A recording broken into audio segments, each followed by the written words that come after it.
Assalamualaikum warahmatullahi wabarakatuh. Para jamaah yang dirahmati Allah, pagi hari ini saya ingin mengucapkan selamat Hari Raya Idul Fitri. Taqabbalallahu minna wa minkum. Mudah-mudahan puasa kita benar-benar menjadi puasa yang diterima oleh Allah Subhanahu wa taala, dan semua amal soleh yang terkaitan dengan ibadah puasa kita benar-benar menjadi amalan yang akan diterima oleh Allah juga. Sementara itu, segala macam kesalahan yang telah kita lakukan, baik yang sengaja maupun tidak sengaja, mudah-mudahan senantiasa mendapatkan maghfirah dari Allah Subhanahu wa taala. Dan sekaligus saya mohon maaf andai kata saya punya salah terhadap siapapun yang berinteraksi dengan saya, dan sebelum Anda minta maaf pada diri saya, insya Allah saya sudah maafkan semua kesalahan Anda, baik yang Anda sengaja maupun yang tidak ada sengaja.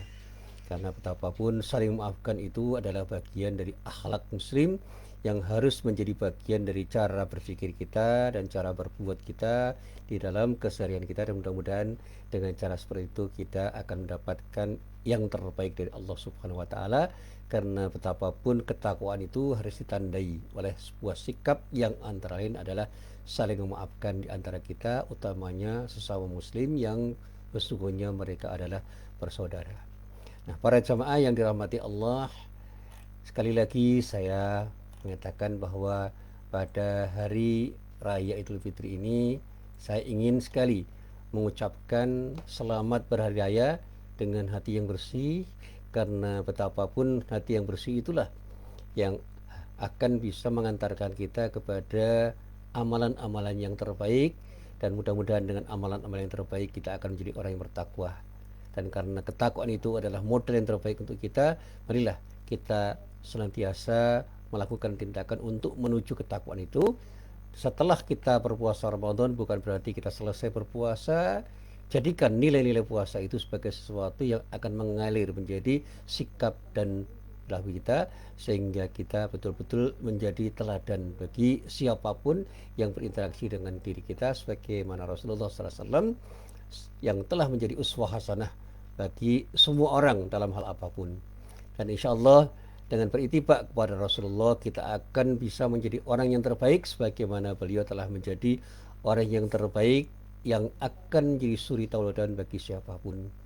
Nah, para jamaah yang dirahmati Allah, dalam hal yang terkait dengan bagaimana gambaran Rasulullah sebagai orang yang terbaik, utamanya di dalam hal memaafkan orang yang pernah bersalah, memberi maaf siapapun yang pernah bersalah, dan mengajarkan kepada umatnya untuk bisa memberikan maaf pada siapapun yang bersalah, dan bagaimana juga kita meminta maaf pada orang yang bersalah, dan juga bagaimana kita senantiasa beristighfar kepada Allah dengan harapan mudah-mudahan Allah senantiasa mengampuni dosa-dosa kita. Ada sebuah ayat yang sering saya kemukakan, yaitu ayat yang terdapat di dalam surah Ali Imran, tepatnya pada ayat 159. Di dalam ayat itu Allah berfirman, "A'udzubillahi minasyaitonirrajim. Fa bima rahmatin minallahi lintalahum walau kunta faddan ghalidhal qalbi lam faddu min hawlik fa'fu anhum wastaghfir lahum wasyawirhum fil amr. Fa idza azamta fatawakkal 'ala Allah innallaha yuhibbul mutawakkilin." Maka disebabkan rahmat dari Allah lah kamu berlaku lemah lembut terhadap mereka.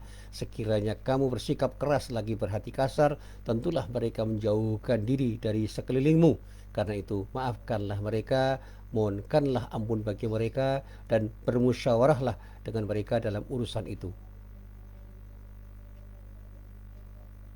Sesungguhnya Allah menyukai orang-orang yang bertawakal kepadanya.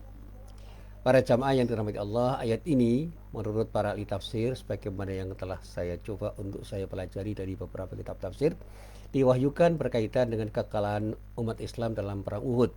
Ketika itu menurut para sejarawan, umat Islam benar-benar merasakan betapa pahitnya sebuah kegagalan itu dirasakan dari perang yang telah dirancang dengan rencana yang rapi yang menurut perhitungan di atas kertas akan menghasilkan kemenangan, namun karena ada kesalahan yang terjadi pada ketika manajemen perang itu dilanggar oleh sebagian orang yang menjadi pasukan elit umat Islam pada waktu itu, maka umat Islam porak-poranda dan dikalahkan oleh orang-orang kafir dengan kekalahan yang menyakitkan.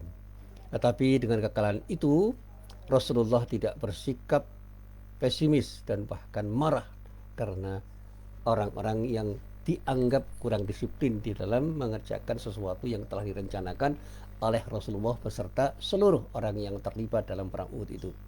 Dengan kekalahan itu, dengan sebuah hasil analisis yang saya coba untuk saya terima dari hasil bacaan saya berkesimpulan bahwa kekalahan itu bisa terjadi bukan karena orang lain yang kuat, tetapi karena kelemahan-kelemahan yang terjadi pada diri kita, antara lain ketika kita kurang disiplin di dalam melakukan tindakan apapun yang seharusnya kita lakukan. Dalam perang Uhud, Nabi Muhammad SAW tetap bersikap tenang dan bahkan memberi maaf kepada pasukan yang dianggapnya melakukan tindakan yang tidak seharusnya mereka lakukan. Mereka dimaafkan oleh Rasulullah, bahkan dimohonkan ampun atas kesalahan mereka kepada Allah, dan bahkan kemudian Rasulullah menyelesaikan persoalan internal umat Islam itu dengan cara bermusyawarah di antara mereka tanpa harus melibatkan pihak-pihak eksternal, sebagaimana yang kini sering menjadi tradisi sebagian komponen bangsa kita yang kurang percaya diri untuk menyelesaikan persoalan-persoalan bangsa kita sendiri. Nah, peristiwa ini menandai adanya fakta historis bahwa pesona akhlak Nabi Muhammad SAW dalam membangun komunikasi politik dengan umatnya sangat bagus, bahkan dikatakan sangat sempurna, dan bahkan dikatakan oleh para pakar politik sebagai sebuah model komunikasi politik terbaik yang perlu diteladani. Terlepas dari pro dan kontra terhadap tafsir ayat ini, tentu saja peristiwa ini merupakan pelajaran yang sangat berharga bagi diri kita. Rumusan nyata dan gamblang tentang model manusia terbaik itu bisa kita pelajari dari perilaku Rasulullah dan umatnya yang pada waktu itu benar-benar bisa bersikap arif terhadap apapun yang terjadi antara mereka. Maka siapapun yang ingin berhasil dalam mengemban tugas kepemimpinan sebagaimana kepemimpinan Nabi Muhammad SAW, hendaklah mengikuti jejak langkah beliau dan secara konsisten menerapkan akhlak yang terpuji dalam seluruh aktivitas kepemimpinannya.